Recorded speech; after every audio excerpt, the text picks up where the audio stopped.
Les huîtres ne manqueront pas sur les tables pour les fêtes de fin d'année. Pourtant, le secteur qui réalise de bons scores de vente peine, lui, à recruter.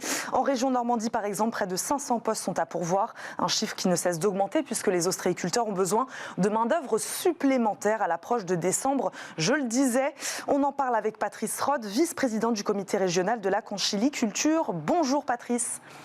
Bonjour. Merci beaucoup de nous accompagner à distance aujourd'hui. Ma première question est assez simple. Comment vous expliquez aujourd'hui, comme dans beaucoup de secteurs d'ailleurs, ces difficultés de recrutement ? Et en fait, on ne se l'explique pas plus que ça, puisque avant Covid, on avait globalement suffisamment de bras pour exercer toutes les tâches à tous les moments de l'année. Et aujourd'hui, peut-être le Covid, si on cherche une vraie raison, on voit qu'on peine à n'importe quel moment dans l'année à recruter. Mais les ventes, elles, se portent bien, à contrario. Alors oui, en effet, Ouais. les ventes se portent très très très bien, et particulièrement dans tous les secteurs, restauration, les marchés, oui globalement, et la vente directe, les dégustations aussi qui ont mis un grand élan à nos ventes, oui, se portent très bien. Est-ce que vous ne pensez pas qu'il y a une méconnaissance aussi du grand public sur les métiers de votre filière ? Ça peut être une explication ? Alors, ça pourrait être une explication, dans le sens où c'est des métiers qui étaient réputés physiques et qui auraient pu, passez-moi l'expression, être à l'époque, je dis bien une époque révolue, une punition, quand on disait à un jeune, si tu ne travailles pas à l'école, tu feras les huîtres. Je ne sais pas si c'était une réalité à l'époque, mais aujourd'hui, les choses ont énormément changé. C'est des métiers qui me semblent attractifs, où il y a tellement de tâches diverses que on peut y trouver, toute personne peut y trouver son compte. Quels sont les métiers, alors dites-nous, de la conchyliculture les plus touchés aujourd'hui par cette pénurie ? Donc les postes les plus recherchés, ce sont lesquels ?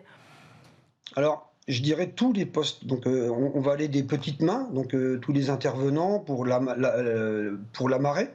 On a aussi tout ce qui est chef d'équipe, où on ne trouve plus non plus. Et puis, moi, je pense, un des pires, c'est nos successeurs aussi, de gens qui veulent s'engager dans l'entrepreneuriat pour peut-être reprendre des entreprises et des choses comme ça. Où là, dans nos métiers, c'était plutôt de père en fils. On voit bien que ça se tarit tout doucement et qu'on n'a pas de nouveaux qui y arrivent pour reprendre nos activités. Patrice Rode, pour qu'on comprenne bien, combien de postes vous revendiquez dans la filière pendant l'année, par exemple, et pendant les fêtes ? C'est-à-dire qu'à combien vont s'élever vos besoins dans quelques semaines ? Voilà, pour qu'on comprenne bien. Ouais. Alors aujourd'hui, la filière, elle représente, en Normandie, je parle pour ma région, environ 27 000 tonnes d'huîtres produites pour 3 000 salariés directs et 6 000, à minima 6 000 indirects. Et je pense que pour Noël, il y a besoin d'un surplus de 1 500 personnes dans nos entreprises, sur les mois de novembre et décembre.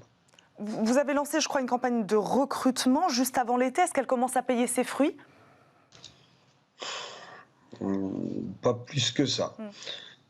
Pas plus que ça. Alors, on pourrait dire, tout à l'heure, vous avez évoqué dans notre filière, peut-être qu'il pourrait y avoir un manque d'attractivité, il pourrait y avoir la pénibilité, beaucoup de choses comme ça, mais je m'aperçois que dans des filières, d'autres filières plus traditionnelles, plus connues du grand public, on trouve les mêmes problématiques. Ouais. Quels sont vos arguments pour reparler des jeunes, peut-être là aussi, pour tenter de les attirer vers ces métiers ? On leur dit que travailler en plein air, par exemple, se reconnecter à la nature ?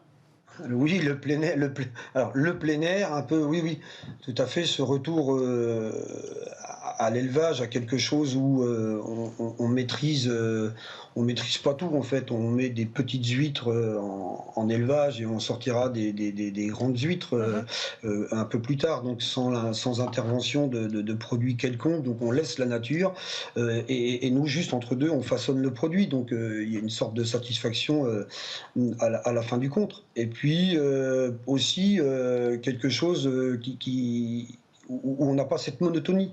Donc dans une journée de travail, il y a une partie à l'atelier, il peut y avoir pour certains une partie d'expédition, après on va forcément aller à la mer, donc ça fait déjà 3 métiers différents dans la journée, et puis dans les saisons aussi, où de septembre à décembre, on va récolter nos huîtres pour les vendre. Après, forcément, les ayant récoltées, on va de janvier à mars-avril remettre d'autres huîtres. Alors pour ceux qui font des moules, après on va rattaquer les moules. Donc on est sans cesse en changement d'activité.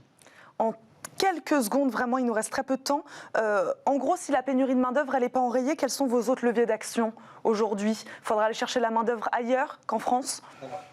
Oui, ça peut être ça. Ça peut être aussi d'aller chercher au vu de la conjoncture actuelle, peut-être des gens, on voit bien qui ont un pouvoir d'achat diminué, qui vont aller chercher un petit peu plus tous les mois, donc des jeunes retraités, de tout ce genre de public. Et sinon, à un moment, comme toutes les entreprises, c'est un peu la fatalité, et puis se résigner, donc peut-être produire moins, et voilà. En tout cas, nous, on espère les avoir, ces huîtres à Noël sur nos tables. Merci beaucoup, Patrice Roth, d'être venu, de nous avoir accompagnés à distance. Je rappelle, vous êtes le vice-président du comité régional de la conchyliculture. Merci beaucoup de nous avoir parlé aujourd'hui. Merci à vous, évidemment, de nous avoir suivis. Vous l'avez compris, c'est la fin de cette émission. Merci à Nicolas Juchat qui m'a aidé à la préparer. Moi, je vous dis à très vite, mais même je vous dis à tout de suite dans Smart Éducation. Je vous souhaite une très bonne journée à tous sur Bismart.